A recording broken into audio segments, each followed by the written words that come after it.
the national anthem.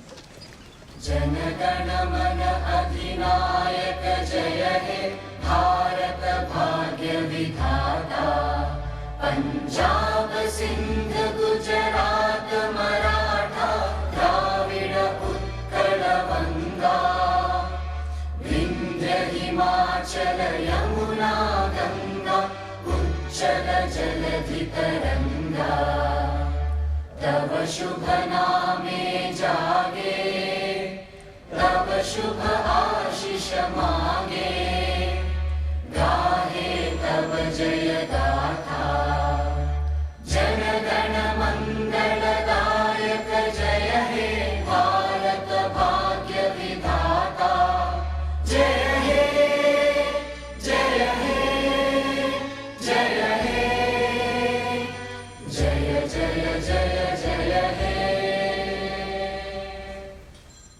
Good morning, ladies and gentlemen. As much as we all look forward to a great monsoon, we are equally thankful that Biparjoy did not pour water on our joy and spoil this meeting. A very good morning again and a warm welcome to all of you and also our special guest for today and speaker, Ajay Vir Jakhar. I request Pankaj Khare of Prabodhan Manch to welcome him and felicitate him in our usual tradition.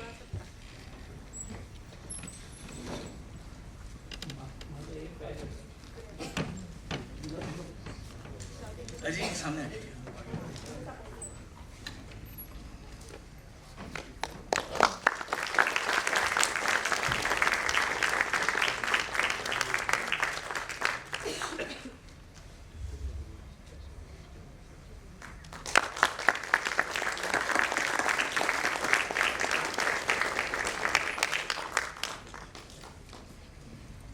Friends, thanks to your support, Prabodhan Manch Parle has been growing.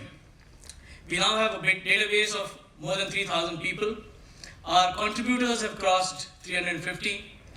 Our YouTube subscribers just crossed 19,000, all of which makes us feel good. But we also realized that we probably haven't kept pace with the changing times and the ever-changing face of social media. So you will soon see us a little bit more on media like Instagram, Twitter, as well as Facebook. So please keep a watch out for us and do support us to help us grow more. At Prabodhan Manch, we have always wanted to give topics that have a direct connect with our audience. But as discussions about the monsoon started, we realized how little most of us know about the food, farming, and farmers' value chain. I mean, just because we don't tax agricultural income, are farmers really a pampered lot? And just because our godowns are filled with paddy and wheat, does it mean we have enough nutrition for the large population of India? And were the recent attempts by the government, including the retracted laws, the panacea for all the problems? Well, thanks to our audience, of course, and their goodwill, we are always able to get a very capable speaker for such topics. Ajay Vir Jakhar is a citrus farmer based in village Maujgarh, Punjab. He works to advocate for farmers' prosperity and a healthy, sustainable, inclusive and equitable food system.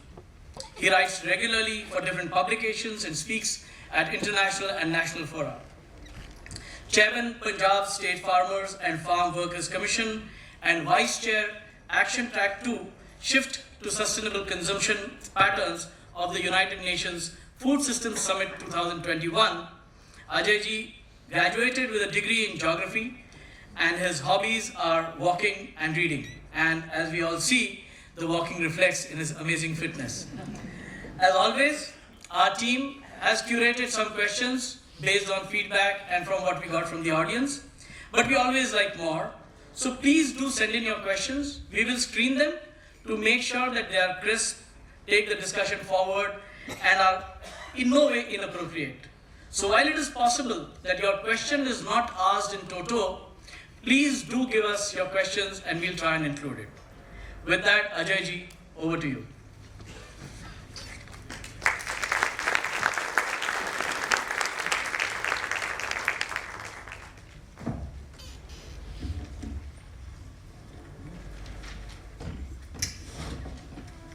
very good morning to everyone, and thank you to the Manch for giving me the opportunity to come and speak here in this August gathering, and even thank you for the kind words that you spoke in the introduction.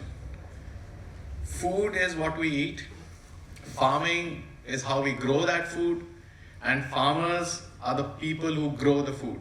So there are three distinct subjects. I mean, we tend to look at them as one, but the three different subjects. The interplay between these three different subjects will be the focus of my conversation and presentation today.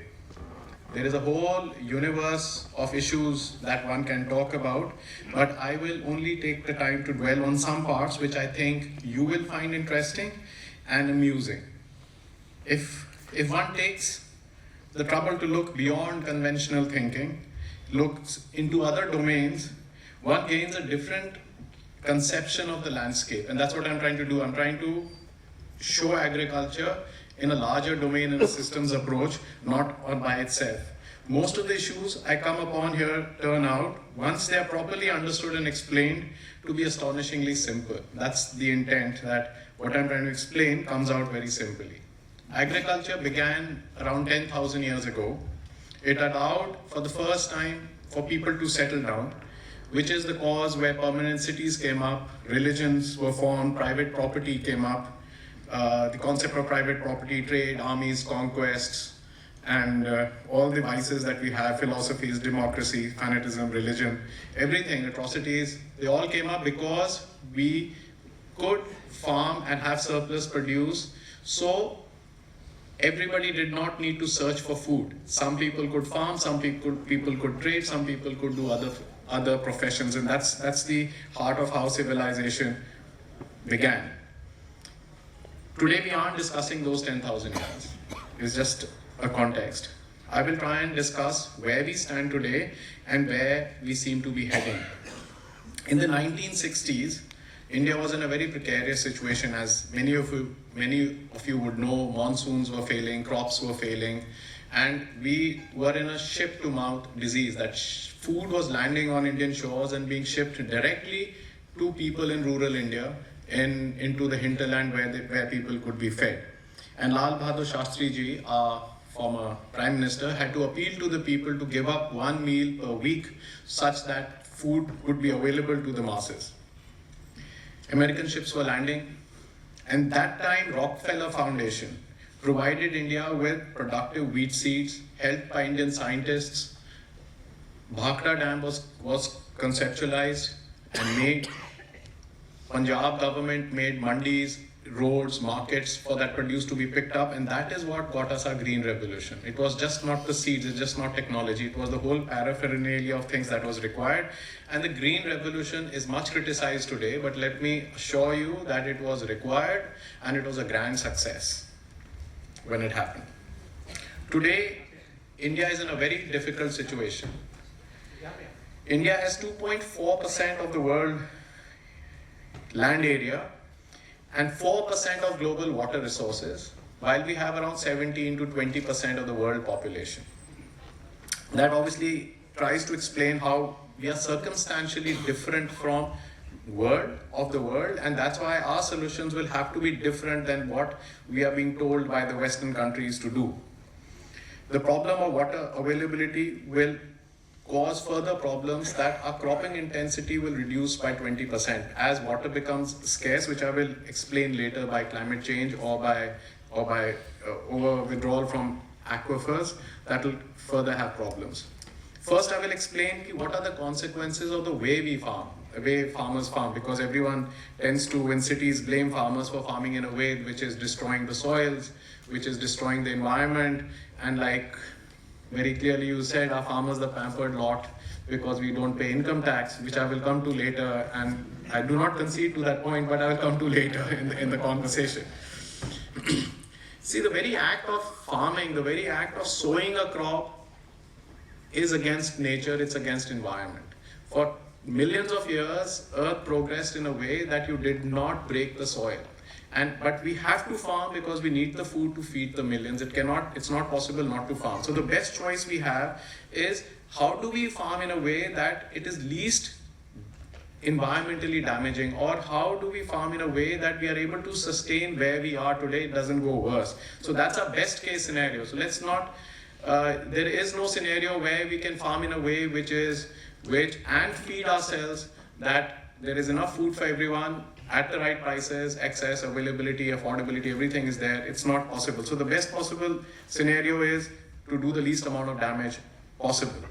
In our quest to maximize yields, like I said, for more productivity, which I'll come to, we're destroying our biodiversity. To what extent is the question? In 50 years, the population size of mammals, birds, fish, amphibians, reptiles has reduced by 68% worldwide. 80% decline in earthworms has been recorded. Now, earthworms are required for organic matter in the soil, which is absolutely essential.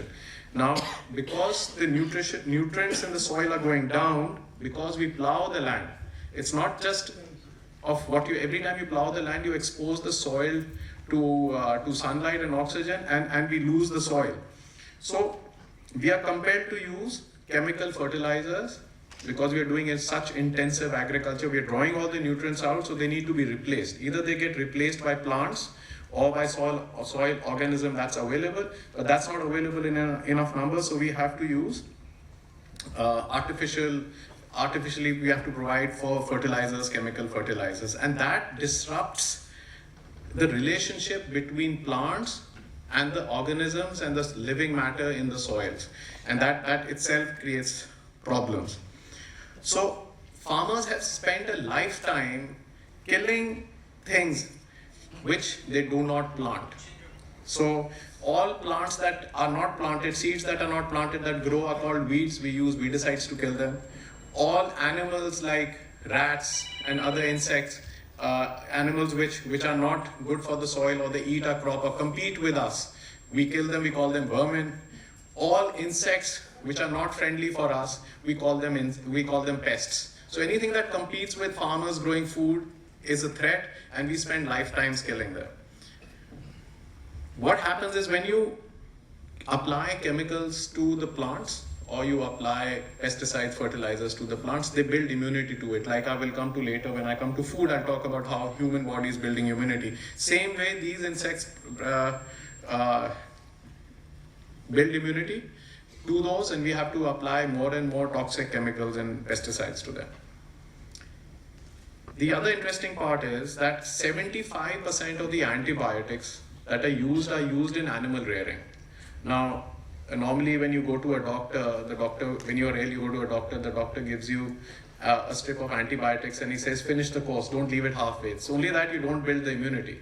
But when you're having poultry, chicken, eggs, meat, milk that you buy in the market, now 75% of antibiotics sold in India and the world are going for these products, and they're being used there. So you are digesting these through these means. It's not necessarily you have to take an antibiotic to build that resistance. So that is happening. World Health Organization has declared antimicrobial resistance as one of the 10 biggest public health threats to humanity.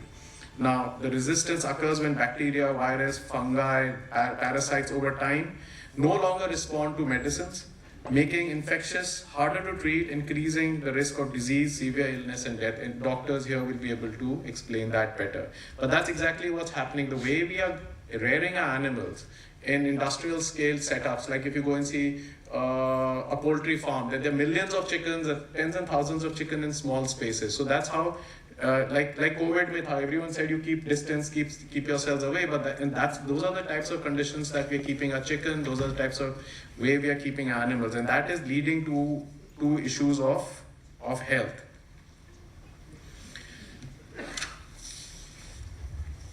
So one may wonder, and 75% of the emerging infectious disease that we are having, emerging infectious disease is zoonotic in nature.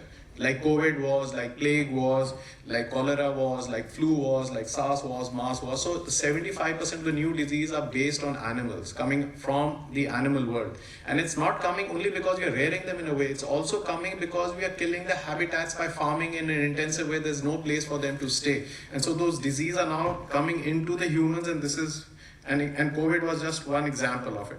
So one may wonder that why do we farm in this particular way?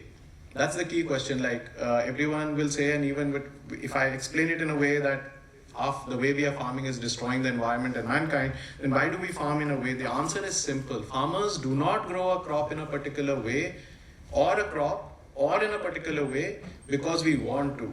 We only do what the government incentivizes us to do or what you as consumers want, what the audience here would want. That's what farmers do. They respond to market signals, they respond to government incentives. It's not a choice we have.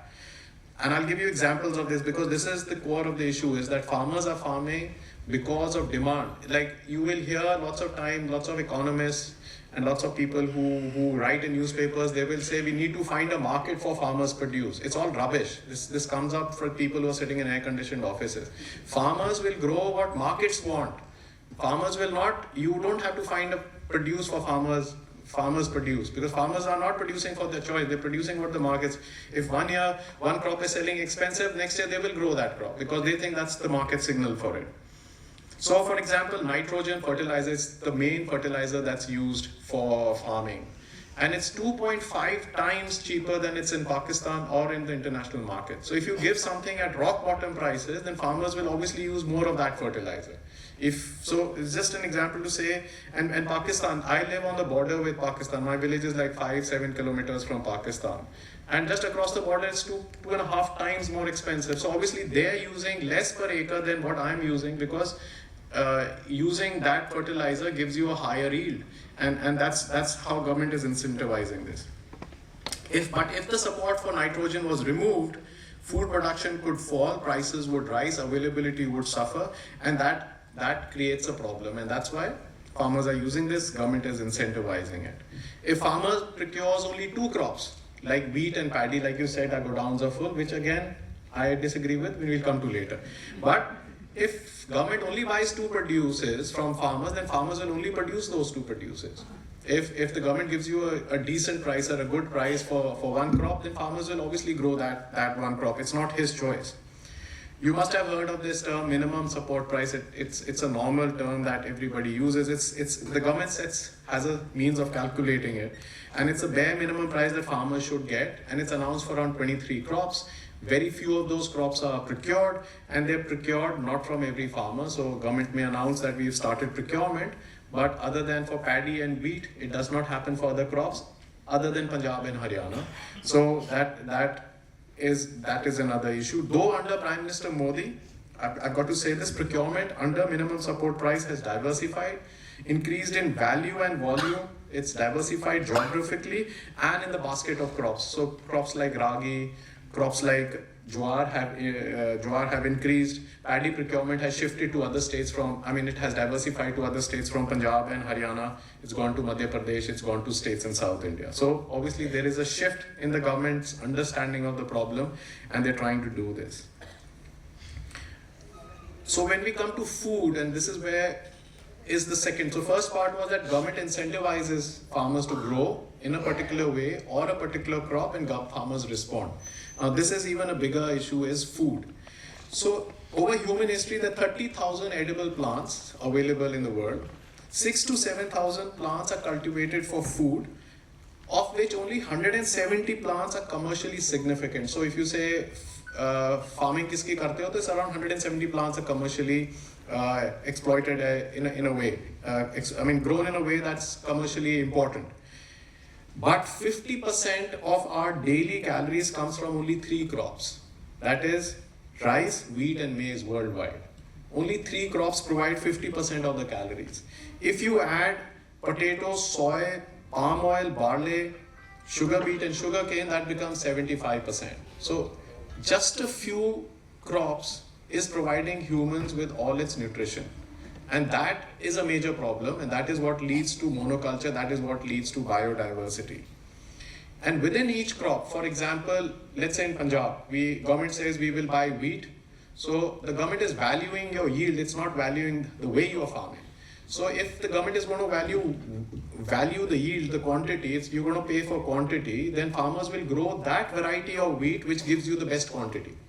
So within each crop, there are thousands of varieties, but farmers will grow the top 2-3 varieties only. So not only is the biodiversity being destroyed because of the demand coming from consumers or from government incentives, but within that crop, the varietal biodiversity is also being limited to just 2 or 3 varieties, because when the government subsidizes a seed, government will subsidize a good seed, because if it subsidizes a seed which gives less yield, then farmers will say, why are you giving us a 10 rupee seed for 5 rupees when the yield is not good? So logically you will then subsidize a seed which gives you best yield. But when you give that seed, then nobody else grows any other seed and everybody lands up growing the same variety.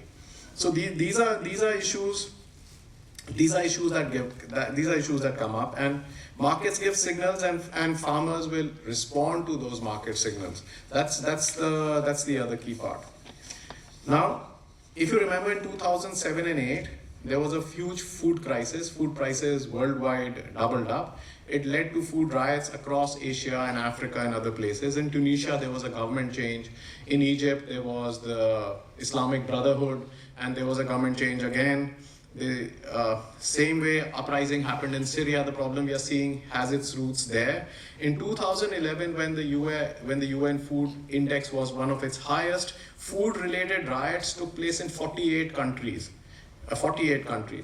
And you look at Sri Lanka, food prices went up to 80%, and you had a crisis, but you had a problem. Even Pakistan today, wheat prices, your atta prices, your wheat flour prices are many times higher than India.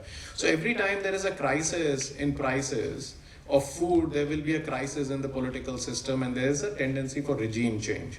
And this has been documented many times. The primary focus of every government in the world, including India, has been, this government and the past governments, and it will be in future, is to controlling food inflation. They will never allow food prices to rise, because that is again bad in a way, because people can't afford, and then there's malnutrition that happens, or there is a pushback from the government. If you remember, Sheila Dikshit, she was a chief minister, and I think so onion prices went up and the government had to fall. So those kinds of situations. So it's called the cheaper food paradigm is not only killing the planet, it's not allowing farmers to prosper. And it is triggering the greatest migration in human history from rural areas to villages, because we are not allowing farmers to prosper, because urban electorates and consumers want cheap food, farmers can't make a living, and people are migrating. Even if you look at Bombay, you look at so many places, everybody's come from the village, 2-3 down generations, because it's been a steady migration that's been happening. What does the government do when food prices rise? They ban exports. For example, now they've done it for, they've done it for which crop? They banned export of sugar, and they banned export of wheat. So even today in India, as a farmer, I grew wheat, I cannot export it because India is not allowing me to export it. Mills are not allowed to export sugar, and then we tell that sugar mills are not paying farmers because for the sugar cane they have delivered, because they're not allowed to profit from it. Similarly, when prices go up, government will import pulses, it will import oil seeds from countries where it is subsidized or is cheaply available, artificially subduing prices in the market.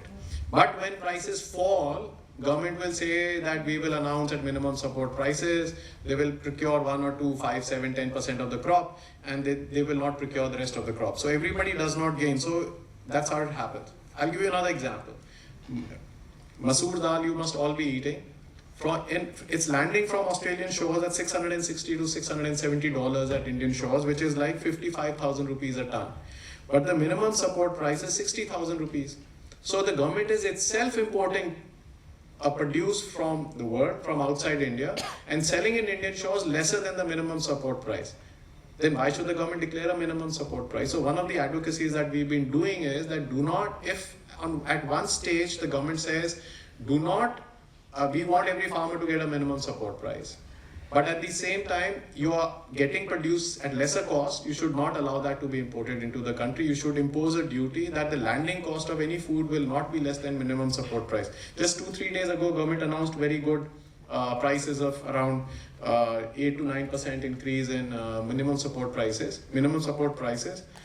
But this is how it is. Edible oil imports, we're just importing them from outside, while Indian farmers growing oilseed crops are not being paid for it. So this is how government subdues prices. But let's say, I'll give you another example. Now let's take the reverse. Now farmers saying my produce is not selling, buy my produce. So the government procures your produce. Let's say moong crop hai. It had this price and it was selling at a lower cost, so farmers wanted produce, government procures it. What does the government do with it? Ultimately, it have to release it back into the market. So next year when moong prices are higher, government will release that moong into the market, and that virtual cycle, that vicious cycle, then it won't allow moong prices to rise because artificially you're flooding the markets with moong stocks that you have procured. So it's a difficult situation, but so it does not happen. I mean, I've got some examples because I want to hammer this point in, is that farmers and consumers have a direct link. And as consumers, if consumers don't pay a higher price for food, the problem of farming and agriculture is not going to be solved. The government, the rice today in the market is selling for around 40 rupees or 39 or 40 rupees. I think so when you buy rice, that would be the cost, 39, 40 rupees per kg. But government is giving it under PDS to the below poverty line people at 3 rupees a kg. Now, where will the farmer find his produce? When you are flooding the market with 3 rupees a kg, where is the market for me to sell at 40 rupees a kg? So you're perpetually, by giving cheap food, which I'm not disputing, that's a different story completely. So I'm not trying to get there, but I'm trying to say is that the markets are not available for farmers' produce where government is intervening, because then farmers are completely perpetually dependent on government for support and subsidies, and that's why you will find farmers on streets in Punjab, in Delhi, in Maharashtra coming from Pune, because ultimately government and consumers are not allowing them to get prices that would allow them to make a decent living for the family and for the children. Now the problem with farmers is that they're always wanting these cheap subsidies, not realizing they're actually only passed through to consumers. When they get fertilizer subsidy, actually you grow food cheaper, and what does the farmer gain from it? No, even the food sells cheaper. So it passes through to the consumer. Same thing happens with electricity subsidy, same thing happens with any other subsidy that you're giving farmers. It's basically not for farmers. So farmers are not the pampered lot. It is for consumers to ensure that food prices don't rise. And farmers are just a means to an end. And that must clearly be understood. If all of you bought organic fruits and vegetables, we would grow organic fruits and vegetables and the environment would be better. There is a Save Soil campaign outside, the soils would be better. But if all of you consumers, even those sitting on the counters outside, are not going to spend extra money for quality grown food, then farmers are not going to be able to grow it. And that's the key point we have to understand. It's very simple. Till consumers don't pay a higher price, farmers are not going to be able to grow it because we need to make a living from this. I have already explained how farming practices are destroying the planet. Then I explained how government programs and consumer demand compel farmers to farm in a particular way. And I also explained how cheaper food paradigm is keeping farmers poor in the first place. Subsidized food is being given to 800 million people in India. Most of those who are poor, most of those who are malnourished are living in villages. So it's not that there is prosperity in the villages, and even though we are the ones who are providing food as a farming community, we are the ones who are not as prosperous as other communities. Rural communities are also now becoming dependent on market forces for nutrition.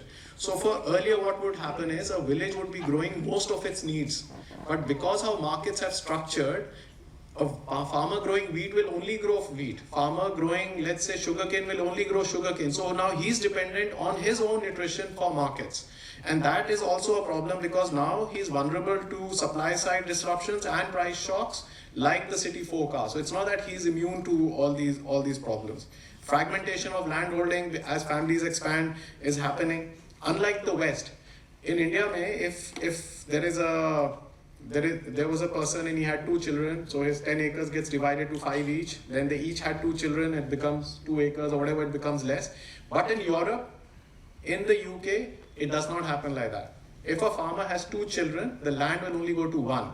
The land cannot be fragmented. This is how they've been over the last many hundred years. So there is a difference. And 80% of farmers in India own very, very small holdings. And that's why 99% of farmers, I don't have a survey on this, it's just my understanding of the situation, don't want their children to farm. They all want them to have desk jobs, sitting behind desks. It's a tedious job farming on the farm. It's not romantic. Lots of people, who have money come to me and say, agriculture is so good, buy me some land and I want to do some farming. So farming is good only when you're not farming. Farming is good if you have another source of income and you're not dependent on that farming. You buy a house, you buy a farm, and it doesn't give you an income, but it makes you feel mentally very good that I've got some land and I'm doing farming. So it's not a romantic profession at all, and that's the hard part. And villagers will never come and tell you that I want to buy more land. It's always the city folk who are very far removed want to buy farmland and become farmers. And obviously employment is not there. Everybody wants their children to get government employment because that seems to be the easiest. The quality of education in this country does not allow children to become employable.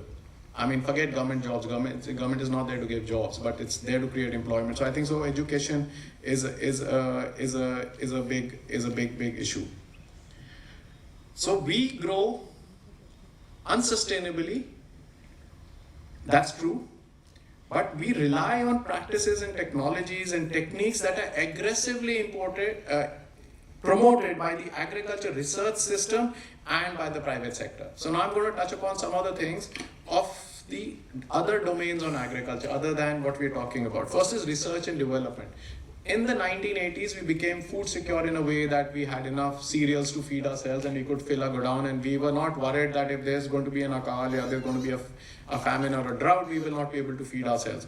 And that's when research and development took a backstage. We became complacent and we stopped investing. Research means investing in better quality seeds, better quality extension services where you tell farmers how to farm, and applications and practices. On an average in India, including the union government, including the state governments, into agriculture research universities, extension officers who will go tell farmers, whose job it is to tell farmers how to farm, how to use better practices. There's a 50% vacancy in the government staff. And that's a problem. So what happens is, if you don't have proper extension officers, and I have a pest on my farm, I will go and spray quickly. If I spray too quickly, like before time, it's a wasted spray. If I spray late and the pest has developed to a stage where that spray does not act on it, it's again a waste. And this is what happens when you don't invest in extension services. This is the problem. If a pesticide is sprayed before time or even late, it is not effective on the targeted pest and money is wasted, and it, like a human body, it builds immunity in the pests also. And you'll end up killing the friendly insects. Also, your crop yield does not benefit from it.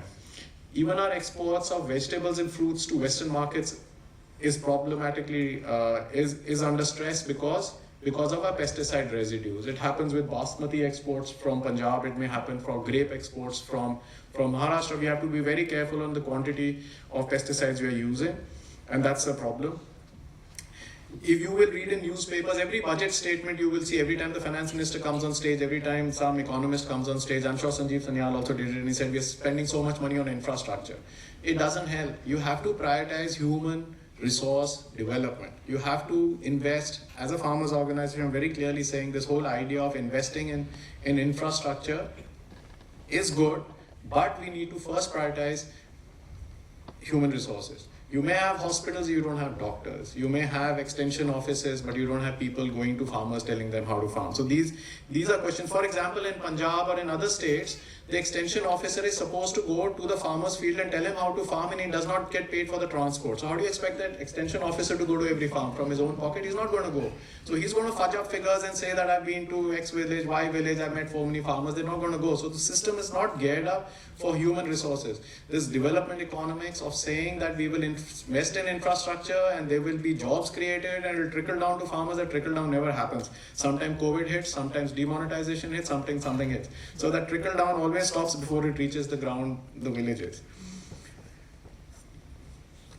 So because of a lack of investment, public investment in research, what are the consequences that have happened the world over, and they are now coming to India also.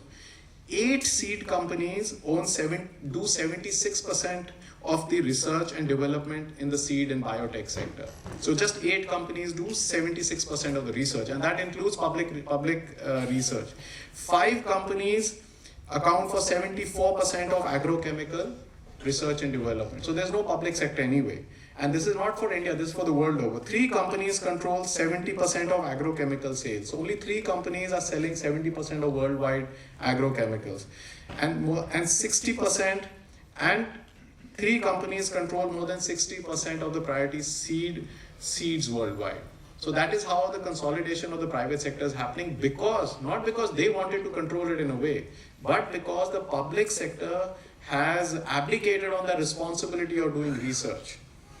4 companies spend 57% of the farm machinery research and development. Just 4 companies in the world. 66% of research and development on animal health is done by 8 companies. And these are the 8 companies which make sure that 75% of the antibiotics are used in the animal sector. So if there was public research, there was investment in human resource development, this would not happen. And then you get wildly irresponsible politicians like you had in Sri Lanka. They said overnight we're going to turn Sri Lanka into an organic island where no chemicals will be sold, and you know what happened. So it just added to the mess that they had. The food production went down, the tea exports got hit because tea was a great industry, and it helped in collapse of Sri Lanka as a country. I do not personally believe that one can do without pesticides and chemicals. But we can definitely reduce the use of pesticides and chemicals slowly. Like I would say we could target a reduction of 5 to 10% reduction in use of chemicals every year over the preceding year. And that would be a good place to plan. And we've seen it happen. When I was with Punjab government advising them, we actually did it. So we had a reduction in use of pesticides of 5 to 10% over the last 3 years. Every year we managed to reduce, and then we should have practical targets. We should not have emotional targets. We should look at the circumstances we live in and then design policies for those circumstances. Interestingly, let's come to farm laws, Okay, before coming to farm laws, I'll say on pesticides. So after the farm laws were withdrawn, the government made a committee to give a plan for India's, as an alternative plan. So in that committee, there were 2 private members. Both of those 2 private members were representatives of the pesticide industry. I put it out on social media, put the photographs out and stuff like that. So the industry is greatly entrenched. It could be the telecom sector, it could be the petrochemical sector, it could be the agriculture sector. So they actually have a lot of control on how a policy is made, and I will also be coming to that, how that happens.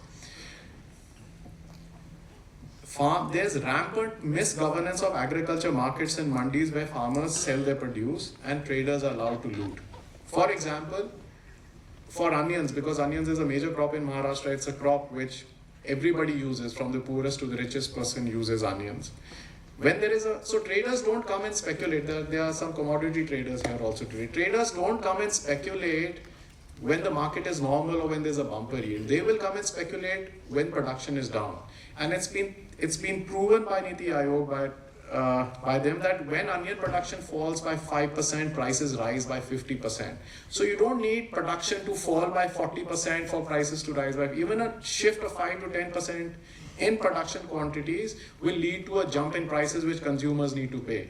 And such loot does not happen, we need regulated markets and mandis. And those markets and mandis today are not regulated. There are ways and means to do it, but it's a matter of governance, it's a matter of political will. And the purpose of farm laws was to improve markets and marketing of farmers' produce. So I would say that the intent of the farm laws was very good. The design was wrong. So the intent was that we would have better marketing, better markets, and better platforms, so consumers would gain, farmers would gain, and the whole country and the community would gain. But what did the farm laws do? They were drafted in a way that agriculture markets in India would resemble US markets in around 20 years. For a transformation to take place, that's the time frame it would take. What is a market? Market is a place where there are buyers and there are sellers and they both come together. The farmers have a produce, they will get it to the market. If there's a buyer, they will sell it. If there's no buyer, then the farmer is not going to be able to get that produce there. In the name of reforms, the farm laws were creating spaces where traders could operate without transparency and accountability. So they were creating alternate spaces. So the government was saying that this table is an agriculture mandi, let's presume. Here laws will operate that are there. But that table is a space where the farm laws would not operate. So where would the traders go? Traders would not come to this market, they would go to that market. At that market, there was lack of transparency, there was lack of accountability, there was lack of regulation, and ultimately what would happen is that the market, like I said, is a place where traders, where buyers and sellers come, there would be no buyers left in these traditional markets, and these markets would be destroyed. And I personally think that was a disastrous thing to do. This is just one of the examples to explain what would happen if the farm laws came in. The intent was good, the laws were bad. I think if the government had done a consultation before the farm laws were made, rather than a consultation after the farm laws were rejected by farmers, we would have come to a consensus where farmers would have conceded on many points, the government was ready to concede on many points, and this crisis would not have taken place. In the US, we were trying to create markets which would resemble the markets in the US. In the US, only 15 cents to every dollar spent in the supermarkets goes to farmers. Only 15 cents out of every dollar goes to them. And just 4 companies control 65% of the retail market. Just 4 companies control 65% of the retail market. Now, I'm not saying these companies are multinational companies. There's no difference today. There's no difference between companies. You could say there's no difference. If Reliance goes into retail, Reliance is no different than Walmart. It's no different than other Amazon or other markets or platforms. They're all the same, because today the ownership is so fudged that nobody knows who owns which company, who will sell some shares to some company. So this whole idea of saying national versus multinational or national pride is wrong when you're coming to the private sector. Today you will create an industry based on national sentiments, and tomorrow you will go just sell it to the Saudi Arabian oil fund, and suddenly you have a new owner overnight. So this is what it was doing. Internationally, a few players in each sectors have tremendous power over organization, food production, distribution and consumption. So where processing industry has done well, you see 85% of the canned tuna in the world, this fish is owned by 4 companies. 80% of beef and 70% of pork processing is done by 4 firms. 4 firms control 53% of the chicken slaughter business. So this is what happens over time. So I'm saying these farm laws had come, we were going in that direction where we would cede control to a few oligarchs, we would lose control of what we have. Then there are other players in the market which are disrupting things, and this is something that I think lots of people don't talk about, is individual donors and philanthropists. They come with their money and they want to decide public policy. Bill and Melinda Gates Foundation, for an example. They've gone to Africa and they've said, we'll give you money provided you do GM crops. So what does a poor country do? It doesn't have anything, it follows the technology. They've gone and said, we've genetically altered a mosquito to tackle malaria. And I don't want to be bitten by a mosquito. I prefer getting malaria than being bitten by a genetically altered mosquito. Maybe it'll alter me or something. But this is what they do. So as a farmers organization, we strongly advocate against private money influencing public policy, because all those people have an agenda. They may be good agendas, they may be bad agendas, but at the end of the day, it's their private money that is influencing agenda. You want to take a rocket to Mars like Elon Musk, take a rocket somewhere, but don't influence public policy. I think we are absolutely against this, and this is happening because these foundations, these private people with lots of money, they are influencing policies now, and there are Indians also who are doing it. Even the best of names are doing it. It's not that many of their intentions may not be bad. I'm saying the intentions could be good, but at the end of the day, it is not something that it is good for the public. It's their perception of what they're doing is good, and perceptions can change with knowledge, how information changes. For example, let's say how you can assess a technology. 100 years ago, fossil fuels was fantastic. It brought so much convenience. We had planes, we had cars, we had tractors and but today we are blaming fossil fuels for climate change. So over time, your perception of a technology will change based on data, based on information that is available, and more research that comes in. My second target, other than private individuals influencing policy, is consultancy firms, advising union governments and state governments. This is disastrous. You know, these consultancy firms, they draft policies for sectors they work for. So I may be advising, let's say I might be advising a agrochemical company, but I'm trying to decide policy on agriculture, and the government is paying me for doing it. So it's an unacceptable conflict of interest that's happening. I'll give you 3-4 examples on this. The union government, a few years ago, started off with this program of creating 10,000 farmer-producer organizations.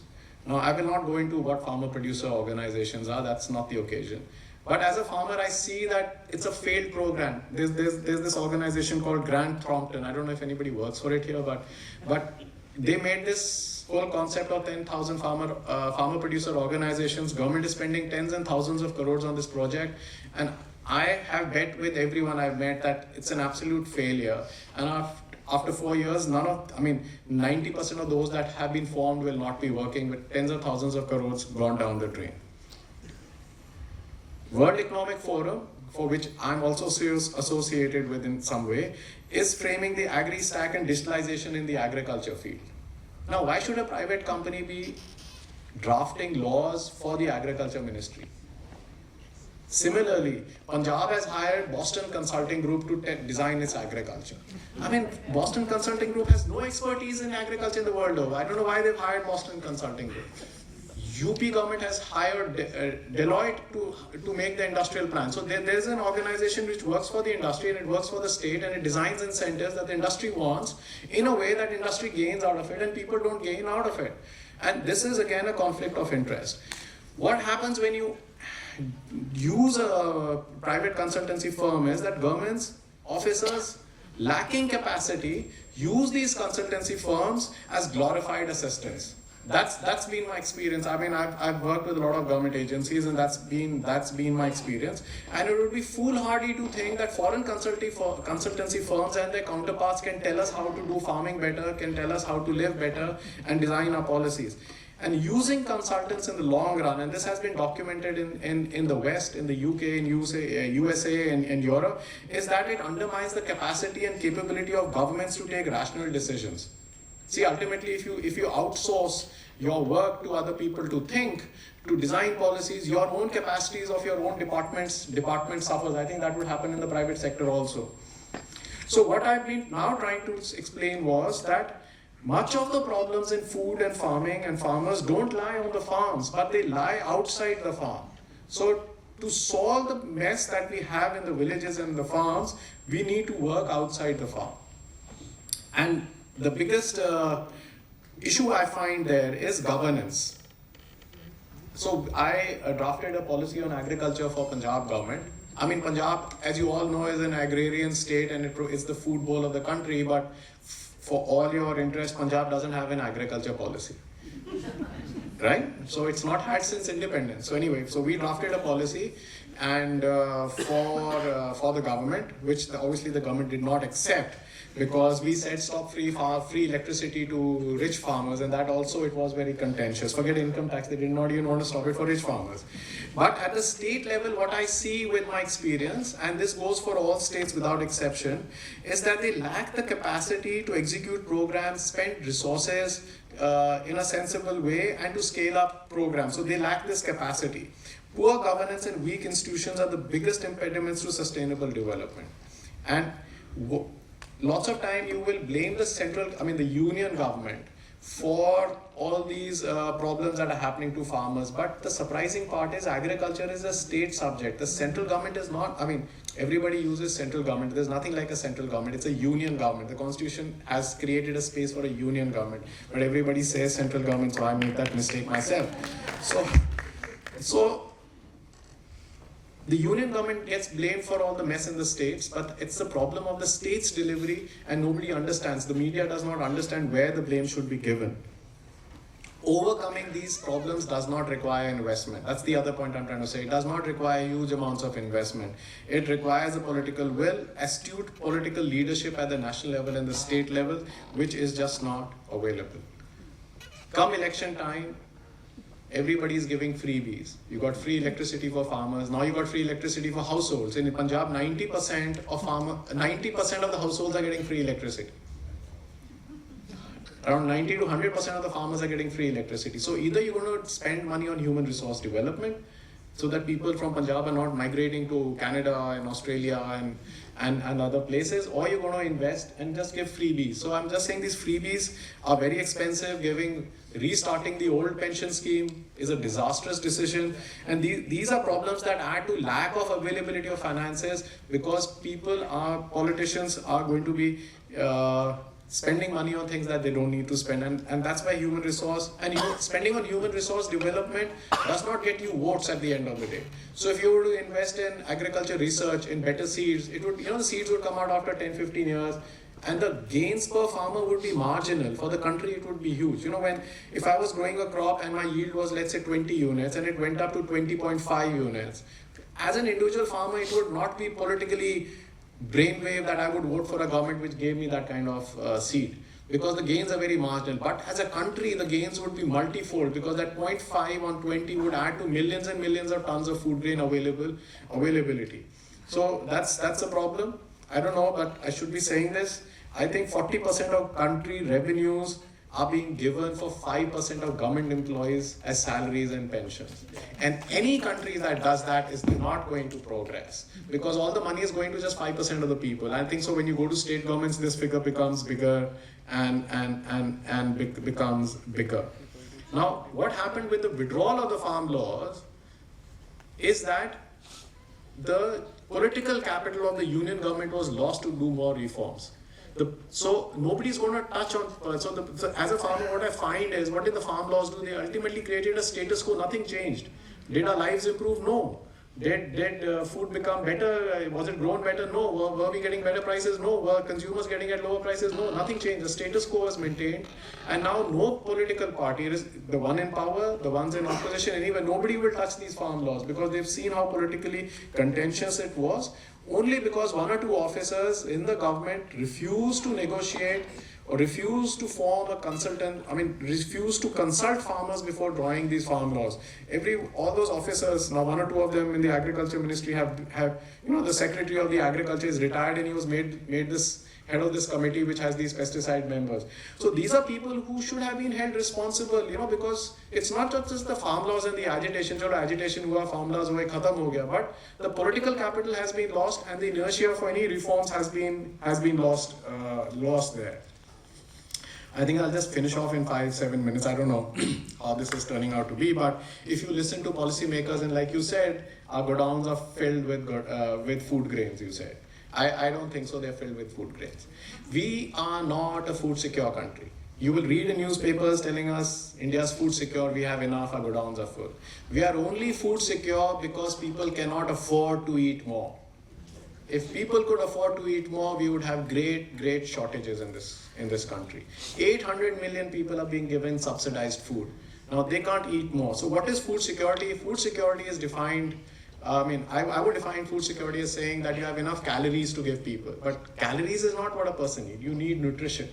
The moment a country becomes prosperous, the moment we start eating better food, we want Western diets, we would want milk, we would want eggs, we would want meat, more pulses, more proteins. If that stage comes, we will not be able to produce to meet those requirements. Then there is climate change. With every 1 degree in temperature rise, worldwide crops go down by 10%. In climate change, when the climate change is already happening, we're already seeing it now. The worst part of the world that is going to be hit is going to be the tropical regions of the globe. And India falls in that tropical region. So I won't be surprised. The data says that we could have a shortfall of yields of around 25% over this century. So this whole idea of food security is a fallacy, it's a myth, it's a daydream that people and the bureaucracy have, right from Niti Aayog downwards to scientists. In fact, I've met scientists, senior scientists of the government who said that climate change se maize ki yield बढ़ जाएगी and we will have more production because photosynthesis will increase. These guys are the problem. And nobody is listening to farmers, nobody is talking to farmers. Everybody wants to give gyan top down. Nobody wants to, bottom up approach is what is missing. So when our diets change as Western diets, see, I'm very optimistic of India's future, that we have a very great future because of, and I don't want to give credit to anyone here on the stage because then it seems like you are trying to be a sycophant. But I'm optimistic that India with its young population has a very good growth prospect. When we grow, when we prosper economically, our diets will change and become more Western-like. And that's where problems will also arise. So look at meat consumption for a change. In India, it's only 4 kgs per person per year. In Kenya, it's 17 kgs. In USA, it's 120 kgs. In Europe, it's 136 kgs. And 60% of the arable land, cultivable land in the world, is not grown to grow food. It is grown to feed animals, which we will then kill and we will eat. And that is where we are going. That's where we are heading, unfortunately. And these are problems which will all compound. Climate change will compound, your governance failures will compound, your private sector control not allowing policy to function will compound. These all will lead to higher healthcare costs. You will also hear in newspapers, because you live in Bombay, so your newspapers and media talks about sustainable development goals, carbon neutrality, net zero. These are all rubbish arguments. Rubbish arguments coming from the West. If the West was really concerned about carbon neutral platforms, sustainable development goals, they'd cut down on the meat production and half the problem the world would solve. 60% of the world, all of Brazil, Argentina, everyone is growing to feed the ethanol industry for fuel mandates, and it is growing to feed animal production for beef consumption. So these are Western. So all these ideas come from the West, and Indian bureaucracy, Indian academics, consultancy firms, they all make us adopt exactly what we are being told to do. Our circumstances are completely different. We will need to create our own knowledge platforms, and it could not be politically right, but I think so we've got a lot to learn from China. We've got to be able to stand for ourselves. We've got to do more to be Atmanirbhar. Atmanirbhar is not making industry. Atmanirbhar is making your human resources, your think tanks, your institutions better, so we are able to think for ourselves. And that's the problem of agriculture. Like I keep saying, agriculture problems can't be solved within the farm. They can't be solved there. They have to be solved outside the farm. They have to be solved with people who are here in Bombay, who are in urban electorates, because the population in the villages has gone down from those dependent on agriculture in the last 40 years has gone down from 60-70% to 40-42%. Today, not more than 42% are directly involved with agriculture. And most of those families are not dependent on agriculture income alone. There's very small portion of the income that farmers are getting is now also non-farming income. So every farmer, there's somebody working on a construction site, some relatives working in a city, somebody's working in a shop, somebody's doing labor for somebody else. So a farmer's income is just not income that's coming from farming. So what is this food processing industry do? 60% of the sugar that is sold worldwide goes to the food processing industry, to the bulk consumers. It's not for consumers like us. But in spite of that, there is a ban in export of sugar from here. Why? I would say because 3 companies controls 90% of the cola market. And those are the people who influence policy. So don't think, some of you may think that this guy's standing on the stage, he's got an opportunity and he's trying to connect unrelated dots. But when you look at it, it all connects together. It's everything is actually interconnected. And our per capita processed food consumption in India has increased 5 times over the last 20 years. So our intake of salt or sugar, unsaturated fat, and all this thing is going up, and that's leading to healthcare costs. In the United States, the cost that the spending on diabetic medicine is more than they spend on fuels for cars. And that's where we are also heading ultimately. Our health costs are increasing because of the food. So food, how consumers buy, what you eat, also has an interconnection with food, farmers, and farming. So adopting better diets is also one of the ways to improve farming on the farms. And we need to tax ultra processed foods high in sugar, salt, and fat. That's another thing that we've been saying. Why give tax only on incomes? I'll come to the income tax also. But why give tax on incomes? Why not tax unhealthy foods? Why say everything has the same GST? You have to, just the way we will come to farm ecosystem services where you pay for farmers doing better practices, then give them nitrogen fertilizer cheap. Same way your taxation on food is very important. And it has shown that when you tax Coca-Cola, you tax Pepsi-Cola, in Mexico your consumption goes down. So it's possible to do it. I think the urban people, especially in Ville Parle, and all of you have more influence than people sitting in villages, because village mein kya hota hai ki if one person is vote, so see, how does the electorate work in the villages? Just the way you have wards here, जैसे municipality का corporation का चुनाव होता है, vote है गांव में भी ward है.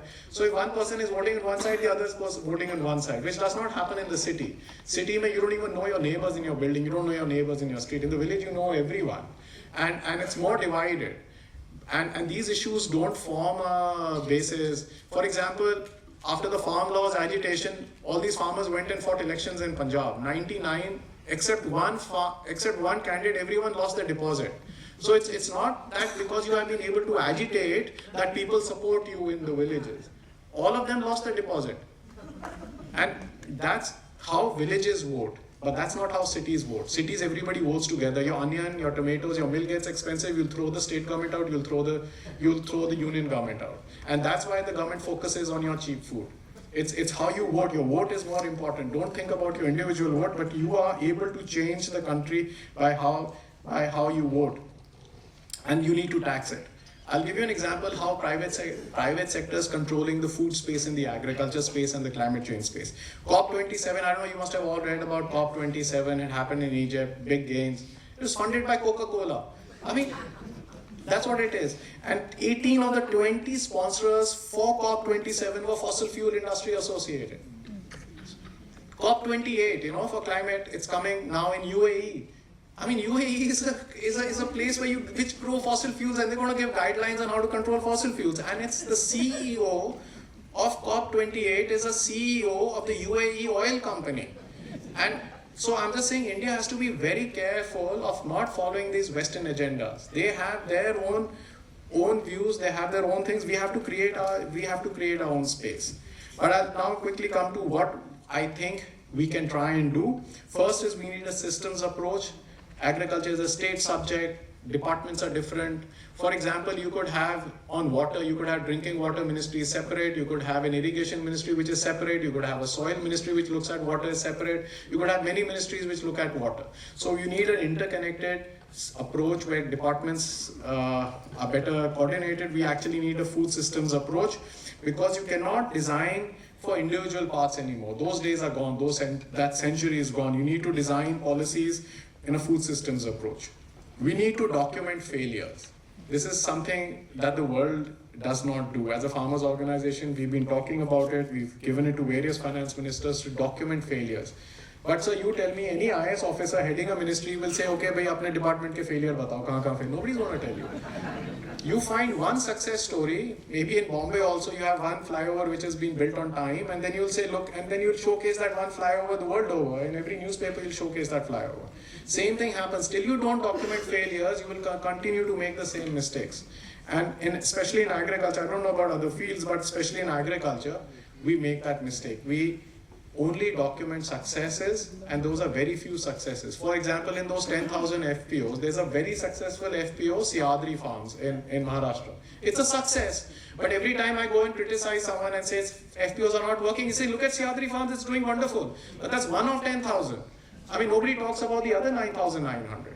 And that's how policy is influenced. That's how public perception is made. That's how your minds are molded to particular policies. We need to prioritize research and development over infrastructure. That's something.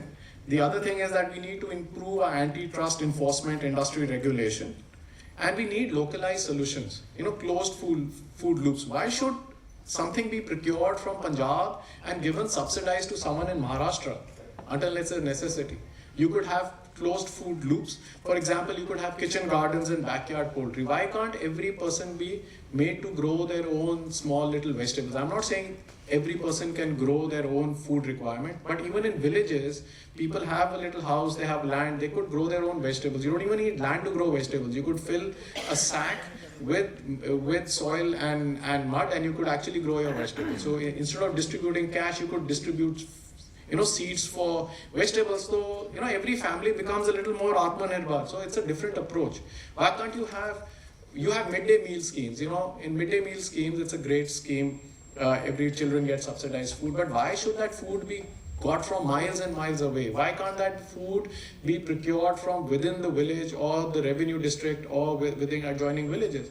So in one of the meetings with the finance minister 3 years ago, in the pre-budget discussion, I said we should do backyard poultry. So the question is not of the object, is how you design is important. I'll give an example. You could say we need the poultry industry. So you could have industrial scale poultry industry where you have millions of chicken in a small piece of land where antibiotic use is higher and where 2 or 3 companies control the whole value chain. Or you could have backyard poultry and you could grow chicks and give to farmers or landless people in villages, and the government could procure those eggs for midday meal scheme. So there is a closed food loop design that can happen, but nobody's listening to farmers, and that's the other problem. I'm so happy you called me and you're listening to me, but it doesn't happen because these are. You think Boston Consulting Group or Deloitte KPMG is going to tell you to have closed food loops? No, they are being paid as consultants by the poultry industry. They are not going to design backyard poultry. This is how everything is linked. They are not going to design kitchen gardens because nobody wants everyone to grow kitchen gardens. You want retail sector to control the whole retail sector. And if you pay for yield, farmers are going to grow to give you yield. If you want better soils, you want better earthworms, you'll have to find a way to pay farmers that. So there is a way you could design payment for farm ecosystem services, but we don't know. You will value what you measure. This is what I learned when I started this farm advocacy work. He's saying, अगर पानी को measure करोगे, तो पानी का value farmers देंगे. अगर आप मुफ्त में पानी दोगे तो कोई उसकी value नहीं होएगा. So it's easy to do for water because you can measure it or how much it rains. But how do you do it for the soils? How do you measure the quality of soil? It's a completely different thing. So you need new science for it. You need new measurement matrix for it, and the government is not doing it. We tried to explain to the government that the government does not have the capacity to do it, and this is where they need to work with farmer organizations. There's so many of them working very well in Andhra Pradesh, in Telangana. You have to work with farmer organizations to come out, not with farmer organizations. Then you'll never get anywhere. You'll need to work with people who are working with soils to design a measurement matrix where you can say if your quality of soil improves, we'll give you this kind of money rather than giving other incentives. So that requires a longer term strategy. The last point I want to come to is what I propose to this country, which till now whoever I've talked to has disagreed with. So I'm going to try my luck with all of you. After 75 years of budgets, agriculture policies, supports and subsidies, are we empowered? Are farmers living with a life of dignity? The answer is no. You go and talk to farmers and you ask them, are you happy? But that's why 99% of farmers don't want their children to farm, because they don't think it's a dignified livelihood. And this is after being told for 75 years that we've given you billions of dollars and खरबों रुपए की आपको subsidy दी हुई है. It's not happening. And government spends a lot of money. It's not that they don't spend a lot of money, states and center included. You have PM Kisan where you're paying farmers individually, you're giving them free subsidy, you're giving them free fertilizer, you're procuring from them at good prices. But in spite of that, something is amiss because it's not leading to happiness, it's not leading to, forget a happiness index, that's too far in India. But it's not leading to positive outcomes as people would expect it to happen. The other part is that you can't pay higher prices for farmers' produce because, as we said, the government wants food inflation to be controlled. Consumers are not ready to pay for it. The third part is that India is not in a financial position to give millions of rupees to farmers. Maximum you give is 500 rupees or something. So you cannot give, because of us financial situation, economic conditions in the country, we cannot give a lot of money out.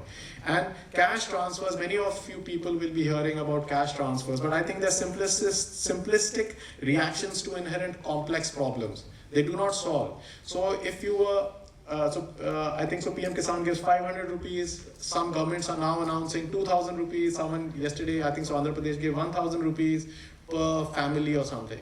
You know, these are things that get you votes, because if I get, let's say a person gets 1,000 rupees and he thinks it's a good amount and they will vote for you. But your healthcare cost, your education cost, your public transport cost, your other costs go up invariably by 5%, 10%, much more. And that inflation kills that what you're getting on the one side. So a cash transfer is not a solution at all. So neither is cash transfer a solution, because you don't have enough money to give. Food prices, the government and consumers are not going to allow to increase. Budget, we've got a lot of money, but it's not translated into positive gains as we would have had. And the government is not creating enough employment opportunities. I mean, like lots and lots of large percentage of Indian youth is unemployed today. So if you were not to give subsidies and you could create employment, we would be fine. But that's also not happening. We are progressing, but we are not progressing fast enough. And we may become old as a nation before we become prosperous, and that's a dangerous trend to do. So the question comes is, who should be subsidized? What should the subsidies be? And what is the impact of those subsidies? And I believe a time has come to debate and study the proposal of universal basic services. And I'll explain what they are. That if you cannot make a person prosperous, at least give him the basics that will give him dignity in life. Which is you could, and that would again depend on your financial circumstances of a country or a state. I would propose you look at education, healthcare, drinking water, sanitation, and public transport. And if you would focus on 4 things and forget all other kinds of subsidies, I think the Indian people would be much better off, because this whole comparison to the GDP that every economist will tell you कि India का GDP बढ़ रहा है and we are progressing is all rubbish. मेरे खेत में मेरे tractor का एक्सीडेंट होता है तो देश का GDP बढ़ जाता है. That's the fact. And that happens with your car tire also. Even if you go and your car tire gets punctured, India's GDP increases. But that does not get you prosperity. So this whole measurement that these economists will tell you and the finance ministry will tell you that India's GDP is growing and be happy about it and live in a artificial high of some drug, it's wrong. So the measurement matrix is wrong, and we need to look at livelihood parameters which give dignity, and I think that is where we should be looking at is universal basic services of giving the basics. Now the wish list could be very big. Everyone could come up with a list of 20 things that everybody needs, but you can't afford it. And so whatever the country or the government thinks is important, we should be providing that, but we should be providing it at world-class levels. And I would want to end with that and say that farmers and farming are not going to improve in the circumstances that we've been living in the past few decades, and that's the hard fact. I did not come here to tell you a success story or give you a vision of a bright future, but this is how things stand, and I think as consumers you are in the middle of it, and your say is very important. And don't think about your individual votes. I think every vote counts, and in total it makes a lot of difference. But I'm definitely against freebies. This is what I agree with the government, that we need to focus not on freebies, but we need to focus on universal basic services that every individual should have to lead a life of dignity. I may have left a lot of points because of lack of time, but I thought what would be of interest, I would talk on those parts. Yeah.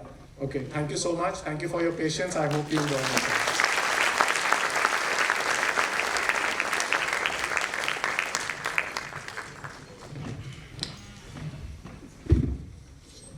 Thanks, Ajay. And I think some of my initial remarks were meant exactly to sort of... Just 1 second. On this income tax. Yes.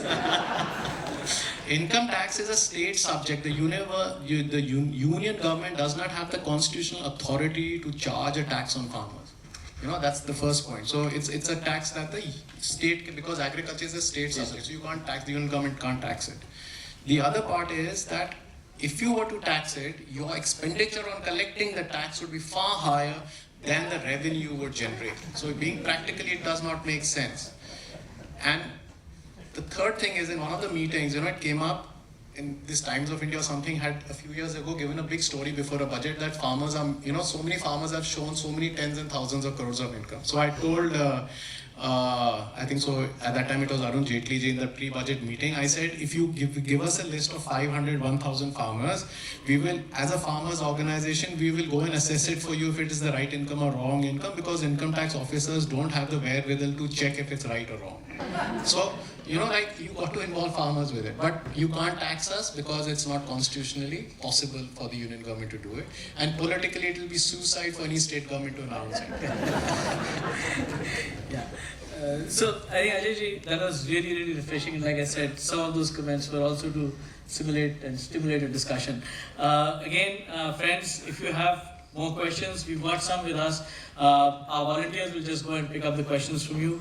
I have a few with me, so Ajay ji, I'm going to start. And given that you sort of elaborated a lot on the input side, let me sort of come to the output side a bit. Because on the farm laws there was a lot of discussion, and you had some comments on it as well. So, at the end of the day, we have the farmers getting X, and you said the US it's 15%, but I don't think in India also it's any more than 30% that the farmer gets of what the consumer pays. So what, in your opinion, would be a better way of cutting this enormous chain of middlemen that we have, which is both non-transparent and which is both very expensive? So, two things. First is this, lots of people who write and speak on agriculture don't do farming. I mean, that's a hard fact of life. I for one do. And my parents live in the village, my son lives in the village, and I do up and down on this. But a consumer share, the farmers, you're talking about the farmer share in the consumer price. It reduces with distance. So if I was to sell my produce in my village for 10 rupees, maybe it would sell for 12 rupees in the village. But if I was to sell it in Bombay, maybe it would sell for 20 rupees. If I was to sell it in the US, maybe it would sell for 100 rupees. So this is a wrong matrix to see that a consumer share will, how can you raise that share? I think the idea is, that's one. Second is, you cannot do away with middlemen. Lots of people will tell you, okay, middlemen ko hatana isliye farm laws laye.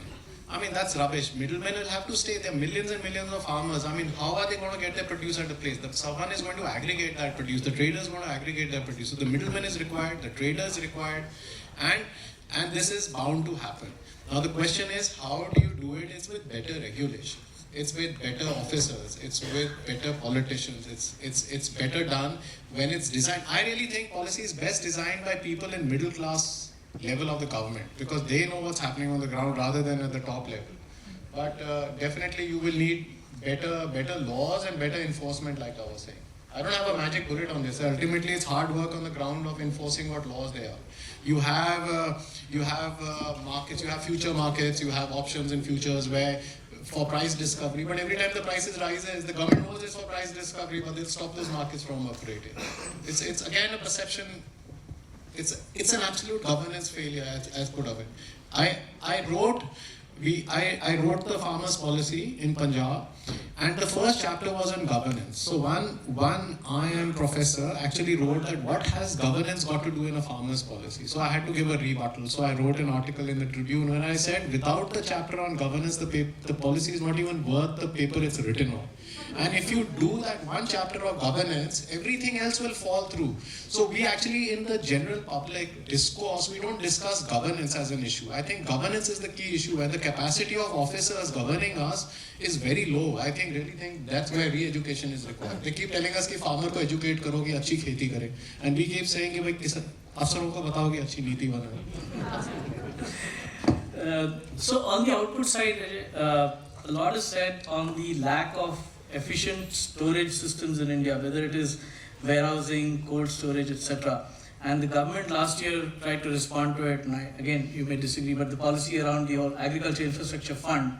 So In terms of the storage facilities, your views whether that needs a serious overhaul, what are the solutions, what are the I think the cooperative ministry has done a wonderful announcement just recently, this month or last month, where they said they'll create tens of thousands of storage facilities. But like I said again and again, why is it always infrastructure? Why is it not human resources? Till you don't get human resources right, infrastructure is not of much use. Sure. I'll just take one other question on this, and again, in terms of the whole ENAM, which was introduced, I think 5 years ago, objective again being the hope that some transparency in pricing and automation of mandis will happen. I guess it's now an accepted thing that ENAM hasn't really done much wonders. So, You're very diplomatic. It's an absolute failure. Not done wonders. This is all Okay. together. It's so a failure. again, could we have done something else? Your view on automation of mandis or whatever we can do in the mandis to make them better governed? No, I think it's again how you design policies. I think so. Karnataka's got a better model of marketing than others have. I think Odisha's got a better model of supporting landless and landed farmers than others, than giving PM Kisan. So Kalia scheme in Odisha is much better. I think so. In Karnataka, I think so. It's what REML or what, I don't know what's it. Somebody will know. So I think so. There are other models which are working. But I can't, on the table, I don't think so we have the time to discuss what kind of models will be best or right. And maybe I'm not even the right person for it. Like I'm saying, this country has a tendency where everybody thinks they know everything, but I'm not one of those. I don't have a solution, but yes, there are models which are working, and ENAM is something that was forced by the union government on everyone else, and it has not worked. And the union government realizes it today. The agriculture ministry is already looking at coming out with a new scheme. I think a very related sector to farming is the whole dairy sector, and in the dairy sector, cooperatives have done a good job. I think that's one place where cooperatives have done well. Is there a similar model, or is there a structure similar to this which might work? Because as you said, FPOs again was a response, and I don't think probably the right one. It's a very good question. I'm interrupting. I think so. You'll be talking about Amul as a success. Amul and whatever has happened in so let's just look at Amul, as a success, because every time you talk about the cooperative sector success, like I said, one success story and everybody will talk about it. Amul, but Amul is not a success. I differ with the public perception. Amul is a success for farmers, but Amul is not a marketing success. It's not a success of the market. Amul has succeeded because the government of Gujarat, over last, many political leaders, I'm saying irrespective of political parties, have supported Amul. So if Reliance wants to go buy milk, if some private company wants to go and buy milk in Gujarat, you are not allowed to do it. They've created a monopoly for Amul to have a base, and that's what Amul is. Amul is a state-sponsored monopoly.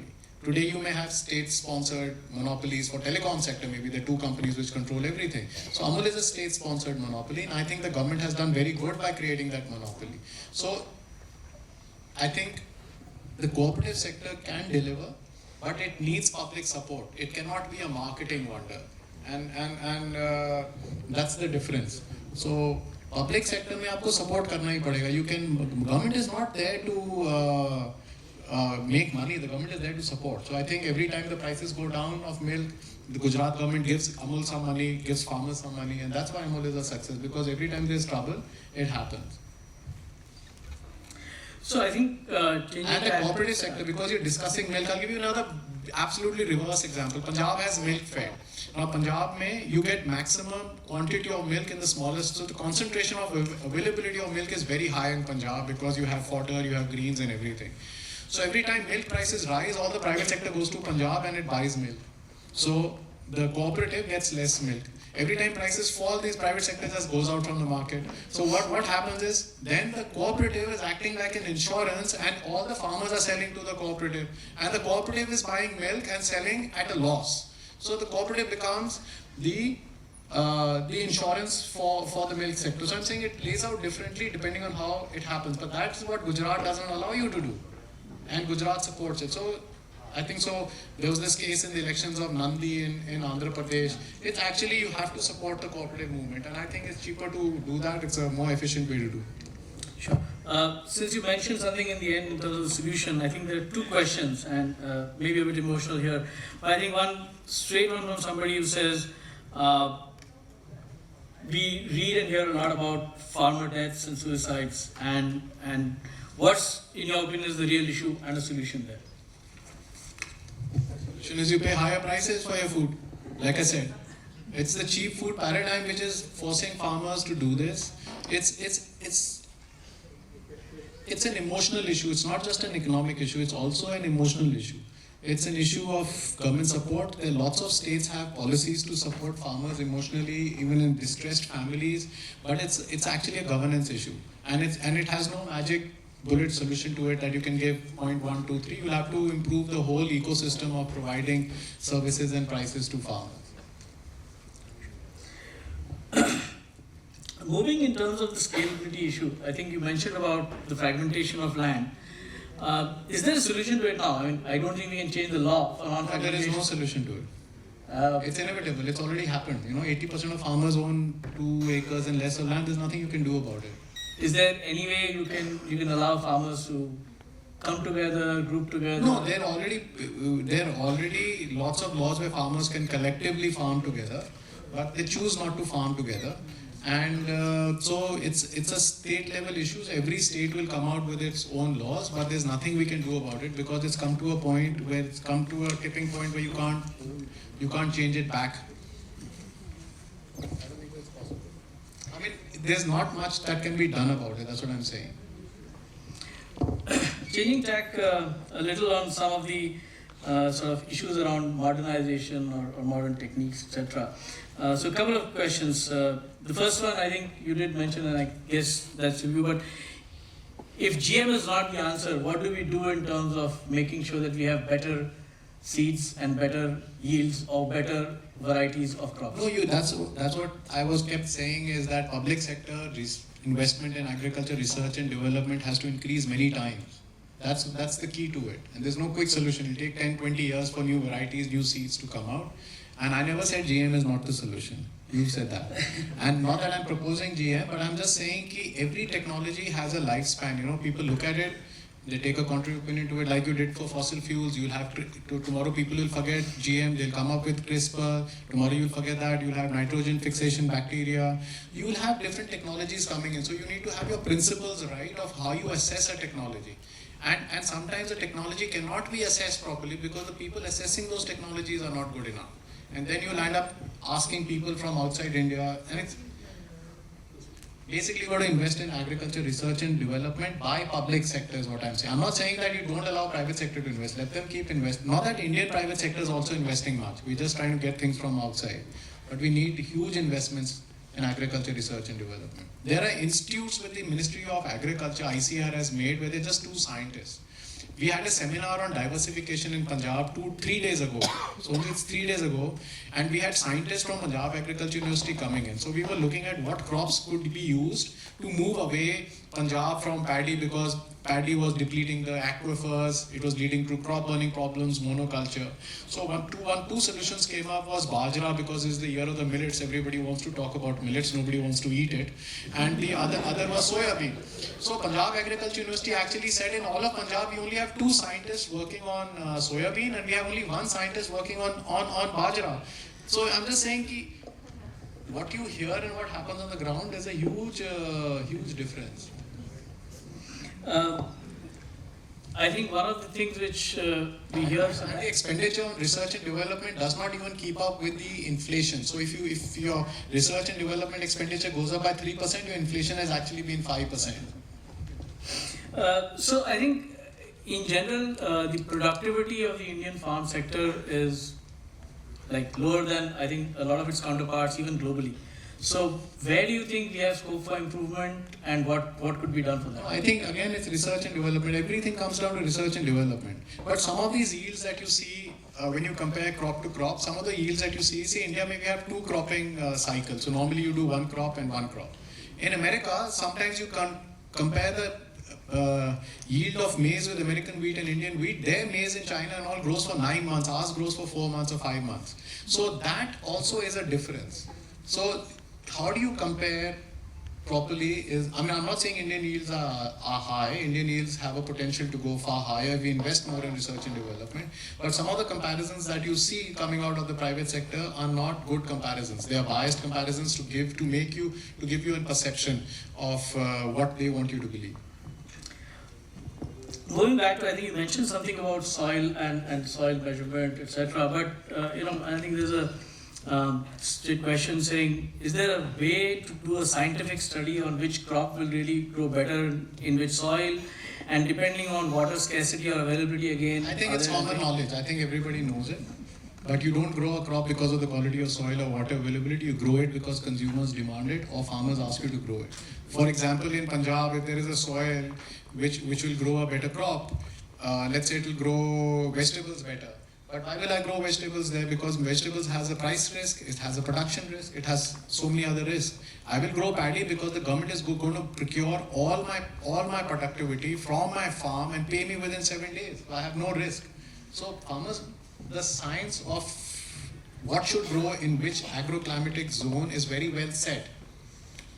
But people will not use that scientific knowledge because economics and of making money is more important for surviving day to day and going across that crop cycle. Couple of questions relating to the relationship of financing and agriculture. So one, crop insurance is again something which takes a lot of time, energy, has some subsidy as well, but nobody in the end seems to be happy. Where is it that we can do better with crop insurance? I think so. Crop insurance, when it was designed, was a useless thing, and lots of private insurance companies made millions and billions of rupees and made wonders. But the government has realized its mistakes and they have altered the scheme. And I think it's a constant process. Some of these things we should not even expect them to be right on the first try. I mean, it's a constant evolution that's happening. I think the crop insurance scheme has improved substantially over the last, I think so, 7-8 years. And I'm not saying it's perfect. It has a long way to go. So one difference that I find what happens in the US and what happens in India, I'll give you on this crop insurance. So in India, what they do is they want to find every field and tell you if there's a problem. In the US, in many countries, they will take a whole village or a block and they will give you compensation based on what's happened in the village, because it's very difficult to assess every field ka output kya hai, uska loss kya hai. So that's one difference. The other thing is this insurance in India is only for weather insurance. If you go to America, you will even have price risk insurance.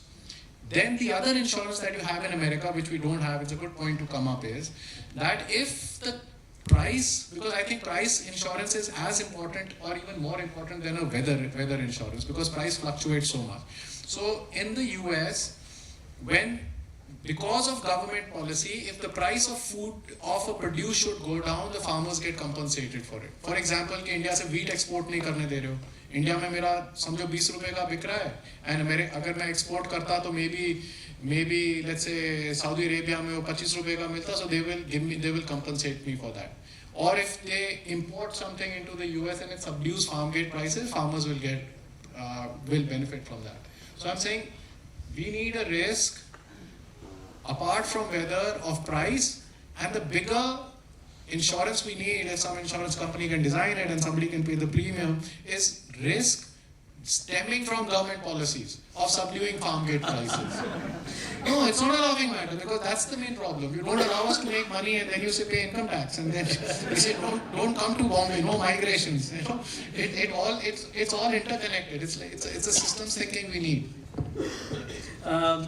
Again, I think formal financing for the overall agricultural value chain. It's not just farmers, but even the next stage of people who are sort of procuring or storing agriculture output. There are issues with warehouse receipts, there are issues with all those sort of financing, but again, there is a genuine need, and the growth in that is, I don't think, keeping up pace with what is needed. So any suggestions you have in terms of how overall funding or financing into the agricultural chain can be done better? I can only tell you how it should not be done. Government has a policy of food parks, where they give you 50 crore subsidy to create infrastructure where private sector industry will come and set themselves up. So in one of the meetings with Nirmala Sitharamanji in the finance ministry before COVID came, and then there were no meetings anymore. Now industry meets face to face and farmers meet over Zoom. So that's how consultations have changed, you know. But so they gave us a bottle of that orange bottle भी नहीं, वो जो आता है ना tetra pack का bottle box आता है, वो सबके सामने एक एक वो रख दिया या जूस का ग्लास दे दिया. So I grow citrus on my farm, and we have a food park close to our village, let's say 50 kilometers, 100 kilometers from us. I mean, it's not a good food park, but what they do there is they import concentrated orange puree or whatever from USA or South America. They reconstitute it as orange juice and they sell it. So is the subsidy that's coming in creating a competition to food parks, to farmers like me who are growing citrus? Because if you're going to give subsidy to someone to reconstitute juice which is grown in Brazil, and then it competes with my orange juice. So I told the finance minister कि ये जो juice है इससे तो मेरे को competition हो रहा है, we don't need subsidy. So question should be that what is it that we should not be doing? We don't have more money to give. Let's say if there is no money, only farmers should get it, industry should not get it.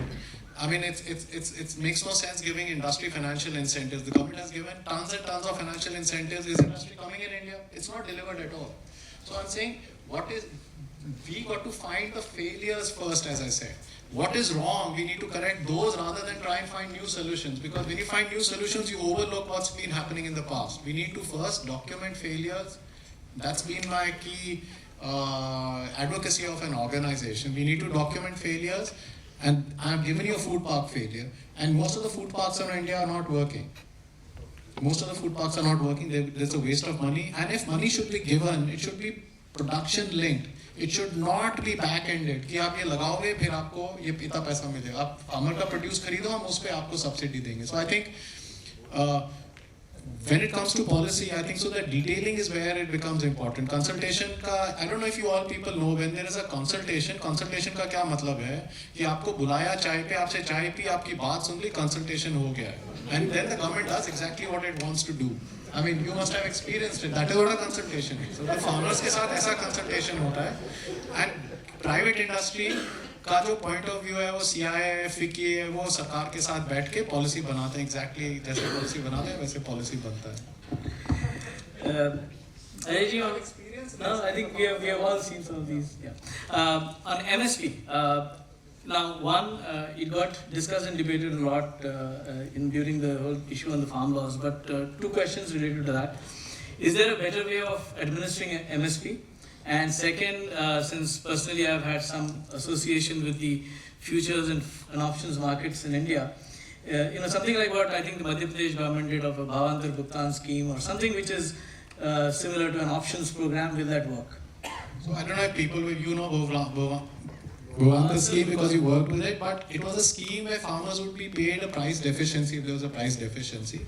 I think it was a fantastic scheme, but in the first year, traders and government officers manipulated it, and they made, I think so, 800 crores or something. I don't know, they made a huge, you should know how much did they make. They made a huge amount of money. So there was a huge pushback and the scheme was withdrawn. What I think should have happened is that schemes should have been allowed to run. See, no scheme is going to be successful. Schemes which are complete, like even when, let's say, some company comes out with a new technology, you need to keep tweaking it. So it should have been tried for 4 or 5 years, and I think it would have worked for India.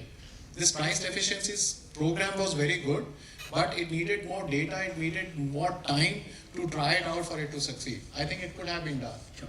But other than that, on MSP, anything that you think can be done to improve the MSP program today? We spend a lot of money on it as a government, right? I don't think the government spends any money on it. The government doesn't spend money on MSP. The government spends money giving it 3 rupees to the poor. So let's be very clear on it. Farmers are not getting money. You are again trying to come up with the same theory that farmers come de rahe MSP. Nahi de rahe ho. You are buying it so you can give it to the poor people, and which is good. I'm not saying it's not good, and that's why I'm coming again and again that the government has this policy that we will increase incomes in country and be able to get prosperity.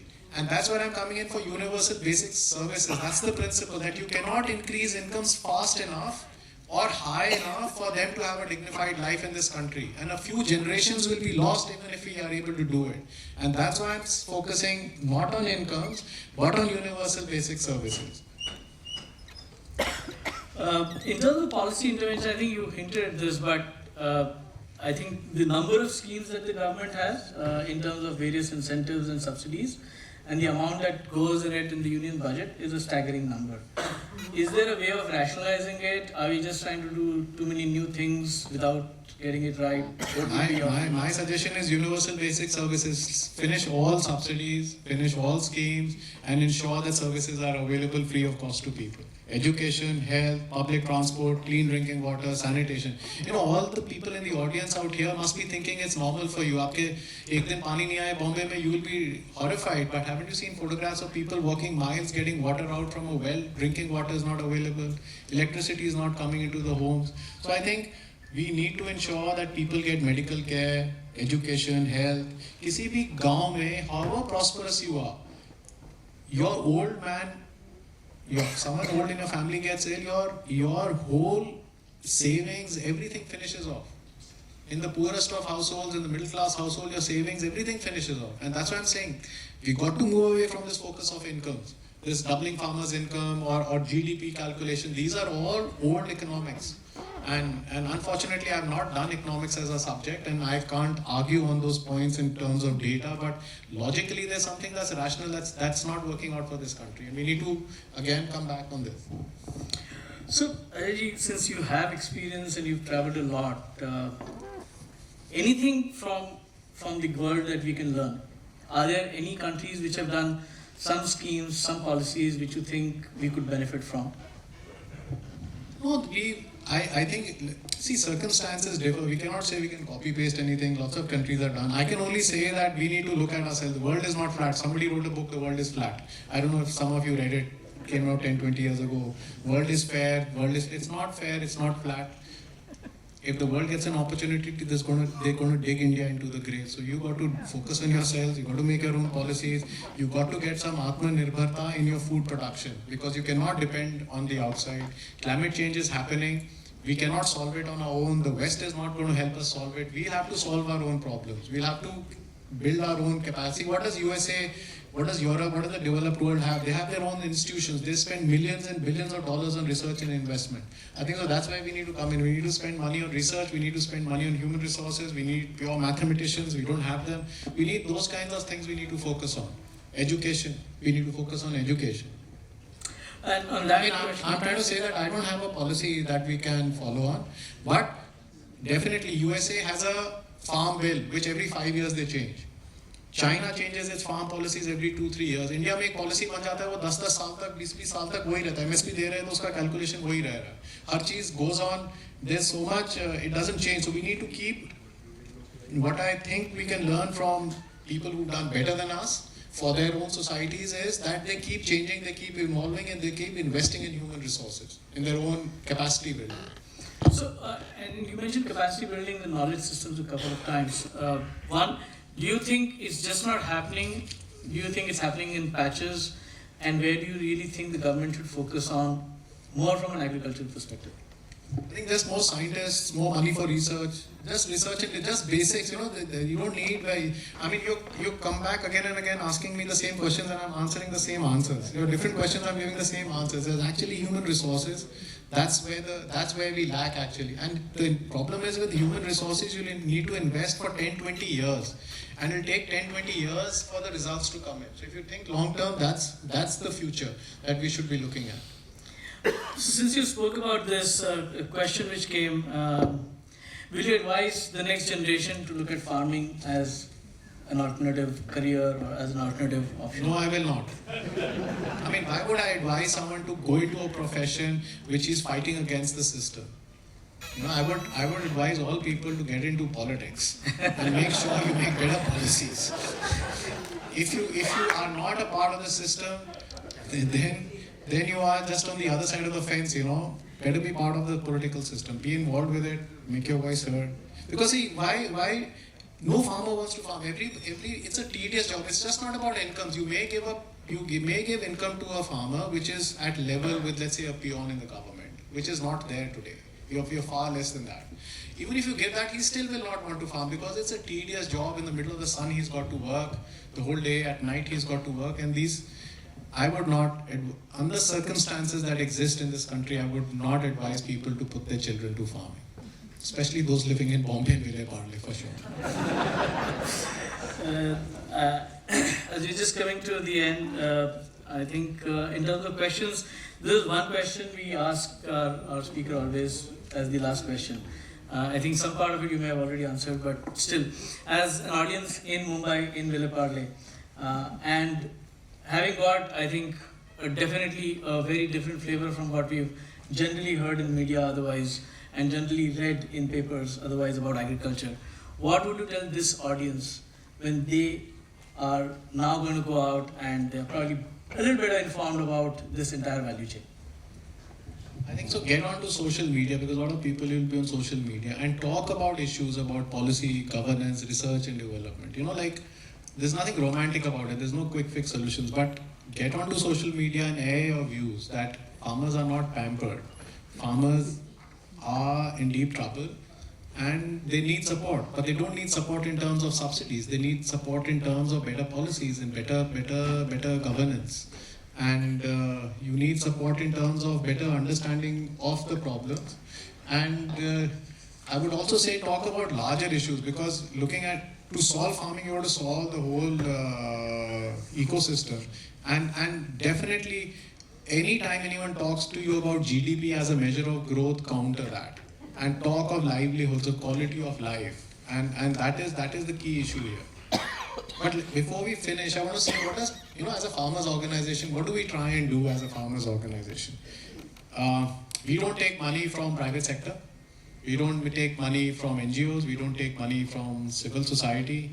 And just like your Munch doesn't take, it does this crowdfunding, or it's not. So we do crowdfunding. Many of our supporters are here, but we don't charge for any tickets and we don't take sponsorship. So as a farmers organization, we don't go and tell farmers how to farm, because that requires money.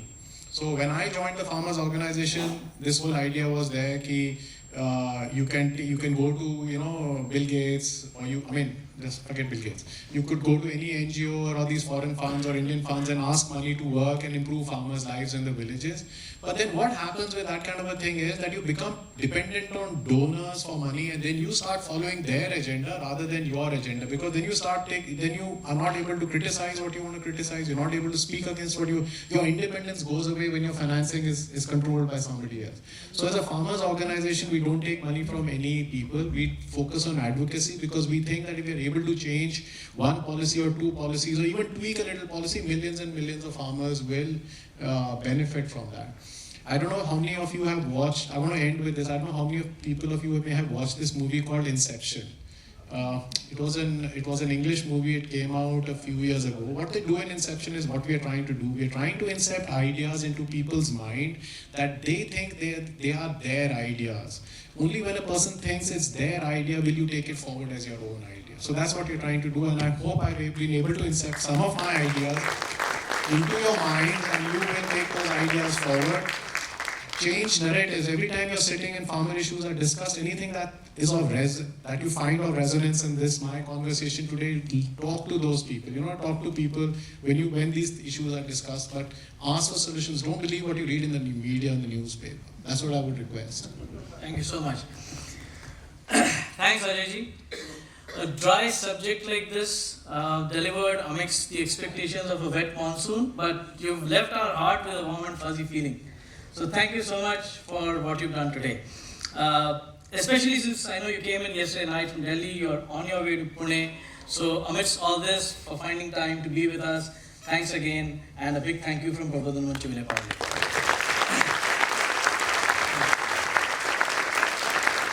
Now for a final word of thanks, sir. First and foremost, again to our speaker, Ajay Vir Jakhar. Thanks to the BMC for this hall, Sri Tendulkar and Sairaj Arts for banners, backdrop, publicity, Vastu Shobha for the stage, Avinash Paradkar for the sound, and Virag Vision for videography. I think the biggest thanks, and I think we got a chance to speak like Ajay ji mentioned in the end, the reason why we never went for sponsorships, why we never went for any sort of support, is because we are able to forward your own agenda, which is supported by your contributions. We have 350 plus contributors, 115 of them have made repeat contributions. So all of you together and this wonderful audience is what keeps us going. Thank you so much for being with us and promoting this dialogue, as we say. Due to some unavoidable circumstances, we could not host the Abhivachan of Veer Savarkar's book, Maji Janmathe, produced by our own Anand Panshikar ji last time as promised. We are very glad to confirm that we will be hosting it on Sunday, July 30th. So do join us that day. And after that, on August 6th, we'll have another program for which we'll come back to you and let you know the details shortly. Let's close this program with a rendition of Vande Mataram. Vande